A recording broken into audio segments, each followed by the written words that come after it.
Lorsqu'on parle de suppression des visas entre pays africains, le premier mot qui vient à l'esprit est argent. Le tourisme est l'un des secteurs économiques les plus rentables au monde. Selon les chiffres, pour chaque dollar investi dans le tourisme, environ 10 dollars reviennent sous forme de revenus directs ou indirects. C'est un multiplicateur d'opportunités. Or, l'Afrique, malgré sa diversité culturelle inégalée, ses paysages uniques et son potentiel gigantesque, ne bénéficie que d'environ 2,5% des recettes mondiales du tourisme international. Une part minuscule qui contraste avec l'immensité du continent et la richesse de ses atouts. Pourquoi une telle faiblesse ? Principalement à cause des restrictions de mobilité. En Europe, les Européens voyagent librement au sein de l'Union, ce qui crée un immense marché de tourisme intérieur. De même, en Amérique, les habitants circulent facilement entre les pays voisins, stimulant hôtels, restaurants, compagnies aériennes, événements culturels. En Afrique, au contraire, les visas restent un obstacle majeur. Un entrepreneur sénégalais qui souhaite assister à une foire au Nigeria doit souvent dépenser plus pour obtenir un visa que pour le billet d'avion. Un étudiant ghanéen invité à une conférence au Cameroun peut être découragé par des coûts administratifs disproportionnés. Ainsi, abolir les visas, ou du moins supprimer les frais, ce n'est pas un simple geste symbolique, c'est une libération économique. C'est ouvrir la porte à un tourisme régional de masse, rendre possible un commerce fluide, encourager les échanges universitaires, et surtout redonner aux Africains le droit élémentaire de connaître leur propre continent. C'est dans ce contexte que l'annonce du gouvernement burkinabé a résonné comme un coup de tonnerre. Un jeudi après-midi à Ouagadougou, après une réunion du Conseil des ministres, le ministre de la Sécurité, Mohamed Sana, s'avance devant la presse et déclare solennellement « Tous les Africains, sans exception, pourront désormais entrer au Burkina Faso sans payer de frais de visa ». Le détail est important, il ne s'agit pas d'une rumeur, ni d'un projet lointain, mais d'un décret officiel, signé et validé par le capitaine Ibrahim Traoré, le chef de l'État. Ce qui était autrefois une lourdeur administrative se transforme en un simple processus numérique gratuit. L'image est frappante, des frontières autrefois synonymes de barrières deviennent des portes ouvertes. Cette annonce, venant d'un pays décrit à l'international comme fragile et assiégé par l'insécurité, prend une dimension presque révolutionnaire. Elle contraste avec le discours dominant des pays riches qui durcissent leur politique migratoire, augmentent les frais de visa et érigent toujours plus de murs. Ici, un État africain, confronté à des défis internes considérables, choisit d'envoyer au continent un message d'unité et d'ouverture. Les réactions ne se sont pas fait attendre. Sur les réseaux sociaux, les jeunes Africains ont célébré ce qu'ils considèrent comme une nouvelle ère pour la mobilité panafricaine. Des hashtags enthousiastes ont fleuri, qualifiant cette mesure de « nouveau départ » ou de « révolution silencieuse ».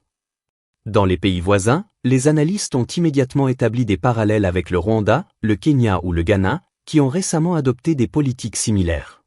Mais la singularité du Burkina Faso saute aux yeux, contrairement au Rwanda perçu comme stable et réformateur, ou au Ghana réputé pour son hospitalité, le Burkina Faso reste plongé dans une situation de guerre asymétrique. C'est précisément cette contradiction qui rend la décision spectaculaire, presque défiant toute logique attendue. Pourquoi maintenant ? Pourquoi un pays fragilisé par les attaques djihadistes, dont une partie du territoire échappe au contrôle de l'État, décide-t-il d'abolir les frais de visa pour tous les Africains ? Le contexte régional apporte des réponses. Le Burkina Faso, avec le Mali et le Niger, vient de quitter la CEDEAO, Communauté économique des États de l'Afrique de l'Ouest, une organisation longtemps considérée comme le pilier de l'intégration ouest-africaine. Cette rupture, motivée par le rejet des sanctions imposées au régime militaire, a fait craindre un isolement du pays. Mais l'annonce d'une ouverture continentale inverse totalement la perception. Au lieu de se replier, le Burkina Faso élargit son horizon et affirme que l'unité africaine peut se construire hors des cadres imposés. Ce geste est hautement symbolique. Les frontières africaines ne sont pas neutres, ce sont les cicatrices visibles de la colonisation. En les rendant plus poreuses, le Burkina Faso défie directement l'héritage colonial. Il affirme qu'il n'est pas nécessaire d'attendre des décennies pour voir appliquer les promesses d'intégration de l'Union africaine. Il choisit l'action immédiate. Sur le plan interne, l'effet recherché est aussi psychologique. Dans un pays marqué par la peur et les déplacements massifs de population, l'idée que le Burkina Faso puisse être un pionnier continental et non une simple victime redonne fierté et espoir aux citoyens. À l'international, le contraste est saisissant. Alors que l'Occident restreint l'entrée des Africains, le Burkina Faso les accueille sans frais.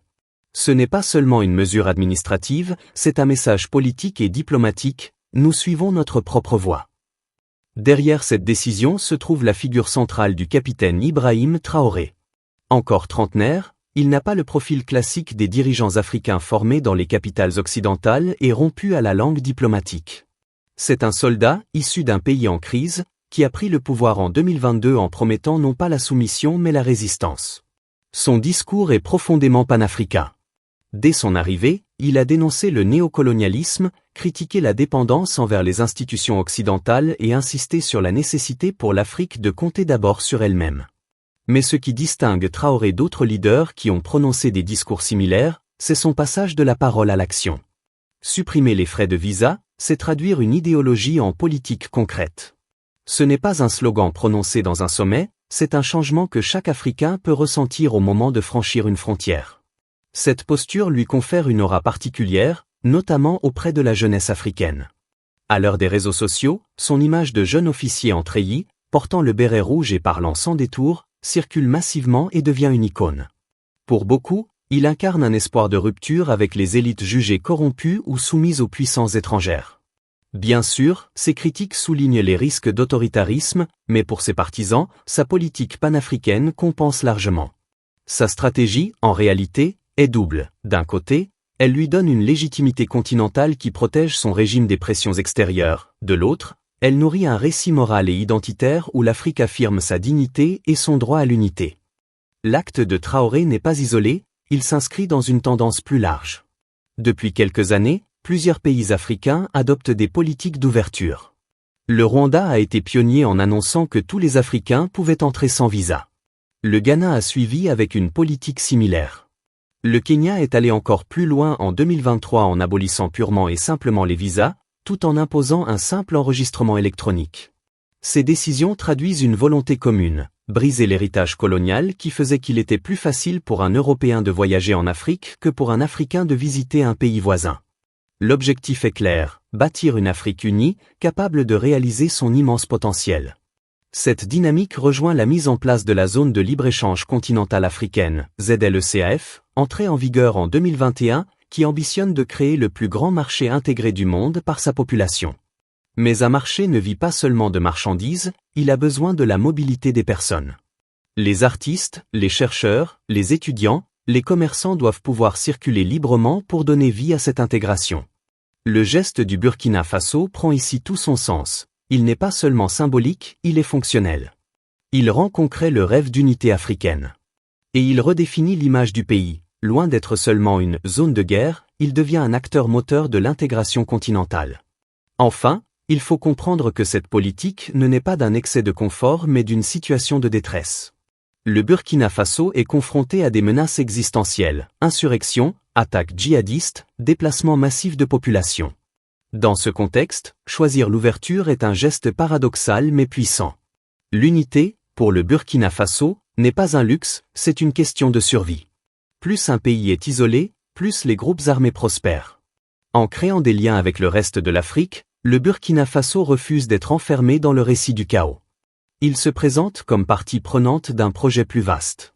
Chaque Africain qui franchit la frontière sans visa devient une preuve vivante que le pays appartient à une communauté solidaire. Cela renforce la légitimité du régime, affaiblit les discours de désespoir et construit une armure politique contre les pressions extérieures.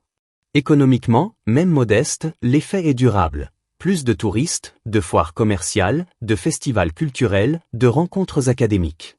Ces flux créent des opportunités que l'aide étrangère ne peut offrir. Symboliquement, le message est immense. Pour les Burkinabés eux-mêmes, c'est une réaffirmation de dignité. Pour les Africains, c'est la preuve que même un pays en difficulté peut choisir l'ouverture et l'espoir. Ainsi, ce qui semblait un simple décret administratif devient un acte fondateur. Il redéfinit la place du Burkina Faso en Afrique et pose une question aux autres nations. Si un pays en guerre ose ouvrir ses frontières, quel prétexte reste-t-il aux États plus stables et plus riches pour maintenir les leurs fermées ?